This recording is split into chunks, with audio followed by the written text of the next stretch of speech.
সালামু আলাইকুম। ধরুন আপনি কোরবানি দিয়েছেন। আপনার পাশের অমুসলিম আশা করছে যে আপনি থেকে কোরবানির মাংস দিবেন। তবে আপনি দ্বিধাগ্রস্ত। আপনি ভাবছেন যে দেওয়া যায় কিনা। কেউ বলে না এটি হারাম, আবার কেউ বলে দেওয়া যাবে। ইসলাম তো দয়া আর মানবতার ধর্ম। আজকের ভিডিওতে আল কোরআন, হাদিস আর ফিকহি দলিলের আলোকে জানবো অমুসলিমকে কোরবানির মাংস দেওয়া যাবে কিনা। প্রথমেই বুঝি কোরবানির আসল উদ্দেশ্য কি।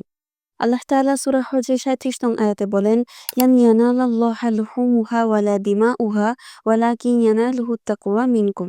যার অর্থ হচ্ছে আল্লাহর কাছে পশুর মাংস বা রক্ত নয়, তোমাদের তাকওয়া পৌঁছায়। তাই কোরবানির মাংস বিতরণ মানবিকতার পরিচয়। এখন প্রশ্ন হচ্ছে অমুসলিমদেরকে কোরবানির মাংস দেওয়া যাবে কিনা।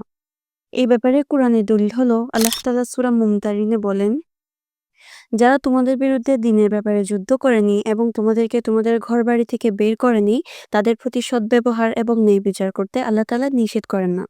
এর থেকে বোঝা যায় যারা ইসলাম বিরোধী যুদ্ধ করছে না তারা সাধারণ অমুসলিম।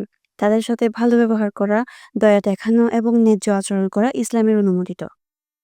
বাইহাকি শরীফের হাদিসে এসেছে, রাসূল সাল্লাল্লাহু আলাইহি ওয়াসাল্লাম একবার কুরবানির পশুর মাংসের কিছু অংশ ইহুদি প্রতিবেশীর জন্য রাখার নির্দেশ দিয়েছেন। অর্থাৎ অমুসলিমকেও মাংস দেওয়া জায়েজ। এখন ফিকহি ব্যাখ্যা হচ্ছে, মাযহাবী আলেমদের মত অনুযায়ী শান্তিপূর্ণ অমুসলিম নাগরিকদের কুরবানির মাংস দেওয়া জায়েজ যদি উদ্দেশ্য হয় দাওয়া, সহানুভূতি ও মানবিকতা, ভালো প্রতিবেশী সম্পর্ক। ইমাম কাসানী রহমাতুল্লাহি আলাইহি বলেন, অমুসলিমদেরকে কুরবানির মাংস দেওয়ায় কোনো সমস্যা নেই। কখন দেওয়া উচিত নয়? যারা প্রকাশ্যে ইসলাম বিরোধী, যারা শত্রুতা ছড়ায় তাদেরকে না দেওয়াই উচিত, কারণ এতে ক্ষতি হতে পারে। এখন লাস্টলি বলা যায় অমুসলিমদেরকে কুরবানির মাংস দেওয়া যাবে। বিভিন্ন হাদিসের আলোকে এটি সুন্নাত, কারণ রাসূল সাল্লাল্লাহু আলাইহি ওয়াসাল্লাম দিয়েছেন এমন হাদিস পাওয়া যায়।